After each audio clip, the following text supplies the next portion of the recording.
What Prince Harry wanted to do was to eject me from the organization, and this went on for months.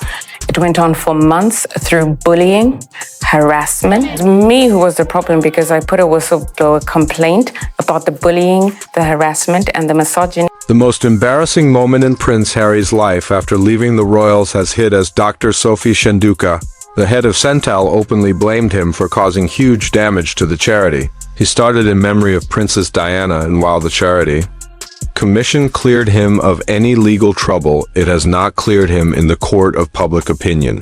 Harry interfered in the investigation of that, and the senior independent director who should have taken care of it was the very same person who then delivered the news to me that I was going to be removed by the... Behind the polished statements, the charity is still struggling with months of chaos, mistrust and money problems, which many link to Harry's poor decisions. Awkward meddling and bad leadership, and Dr. Sophie didn't hold back, saying he failed not only as a co-founder but as a leader and guardian trusted to protect the charity and the people it serves. Of the Sussex machine on me and the 540 employees at Sentebale who received this and have had to defend it. By the way, when you say the Sussex machine, what are you talking about? The PR machine that supports Prince Harry's efforts.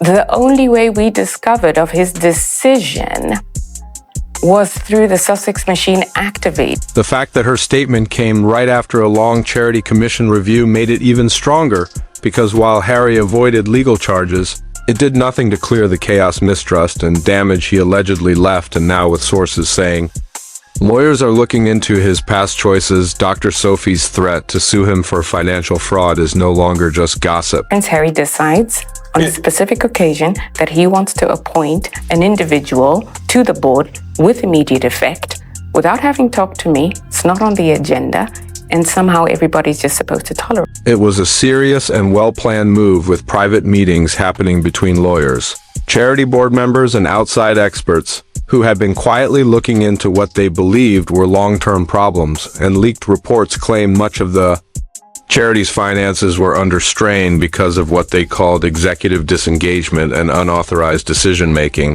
Misogynoir, bullying, mismanagement. These are all the charges that have been made against Sentebale, established in 2006. Now, we're not necessarily saying any of that is Harry's fault, but Sophie Chandor... That wording was deliberate and pointed straight at choices made by Prince Harry, or his team decisions that may not have broken the law but left the charity with heavy financial strain, including travel bills, unpaid pledges, canceled events, and vendors never paid. And the sting was sharper because this was not just any charity, it was created in memory of Princess Diana and Queen Mamahado to help children with HIV and AIDS in Lesotho and Botswana, but under Harry it became what one staffer called a constant cycle of photo ops, press stunts, and frustrated boardrooms. And when the charity commission cleared him, Sentebale put out a polite but sharp statement saying they welcomed the findings, but were now stronger and free from past disruption. A line everyone saw as a clear swipe at Harry and the changes made after he left. Has issued a statement saying, listen to this, there are people in this world who behave as though they are above the law and mistreat people and then play the victim card and use the very press they disdain. A senior board member who worked under both Harry and Dr. Sophie said the difference was like night and day under Harry. Important planning meetings were delayed or moved for his media schedule. Financial reviews happened without him or ended with empty promises. Donors were promised updates they never got, and fundraising goals were missed because no one followed through, they said. Harry's name gave visibility, but his actions put the charity's credibility at risk, and eventually that goodwill ran out.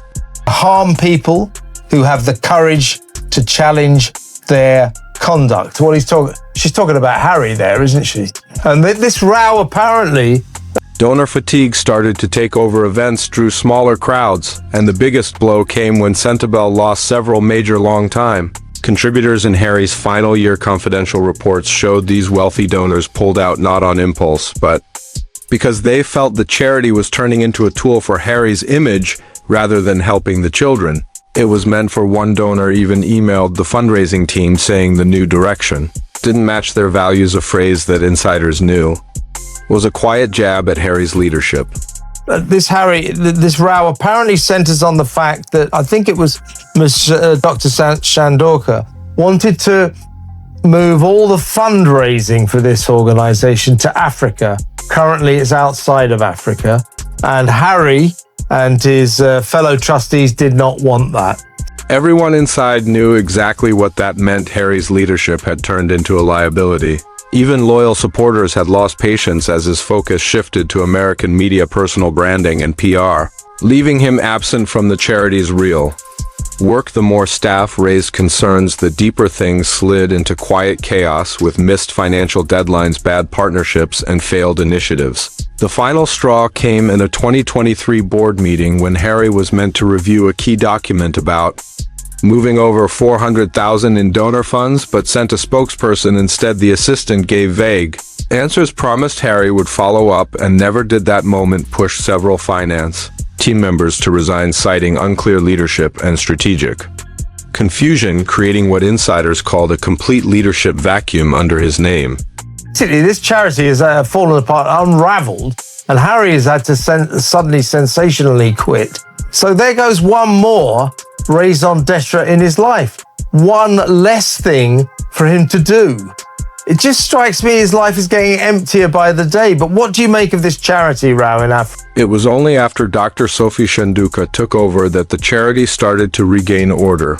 She first came in as a consultant to assess the damage, but within weeks, the board, tired of Harry's leadership, made her chairwoman unanimously, and in just 3 months things turned around. Meetings ran on time, donors heard back, event plans were steady, and the finances were audited, fixed, and reported quarterly, something that hadn't happened in over a year.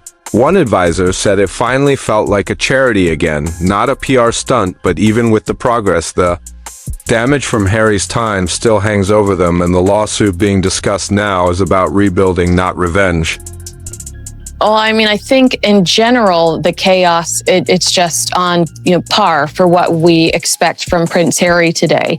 I appreciate the fact that he is showing solidarity with the trustees and his co-founder, but I would want to sit down and understand Dr. Sophie. Dr. Sophie is reportedly seeking repayment for the financial losses under Harry's mismanagement, along with damages to the charity's global reputation. Legal teams are already gathering documents, timelines, and emails to build the case, and while the Charity Commission cleared him of penalties, civil court may not be as forgiving. The group he founded for his mother is now distancing itself from him, rebuilding without him, and possibly taking him to court in what could be the most humiliating blow of his career, hurting not just his finances, but his legacy. In Harry's last months with Sentebale, insiders say the cracks turned into a full breakdown, with HR reports showing staff turnover hitting crisis levels between late 2023 and mid-2024. Better. To me, common sense says, Harry, you're no longer in the UK. So why would we have an arm of our charity in the UK when you're now in America? Let's focus on, here, which is what Dr. Sophie's saying. But this escalated to the trustees quitting because she filed.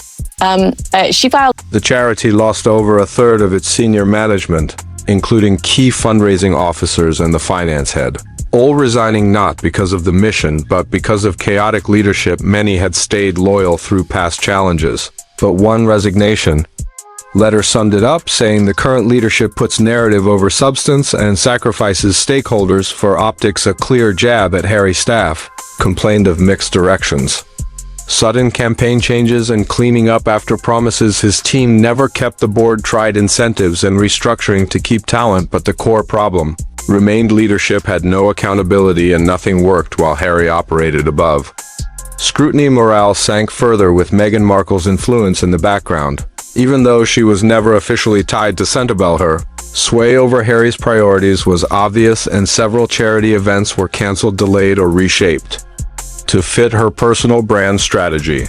Report with a higher up charity commission because she wants the charity investigated. Well, I gotta say, just sorry to interrupt there, I should have said that. Well, they are now. They are official. The charity commission here, which basically is the organization, the watchdog organization for all Internal notes show that a major gala set for early 2024 was scrapped after Megan's team informally pushed to shift focus toward projects tied to her new lifestyle brand. The change cost the charity over £300,000 in potential fundraising. Another planned trip to Lesotho meant to check progress and bring royal level media attention was cancelled without explanation, leaving staff furious. Instead of visiting Southern Africa, Harry was reportedly in Santa Barbara at a brand development meeting about expanding his media profile. One senior coordinator in the Lesotho office later told investigators in an email, "We do not feel like partners anymore, we feel like forgotten props."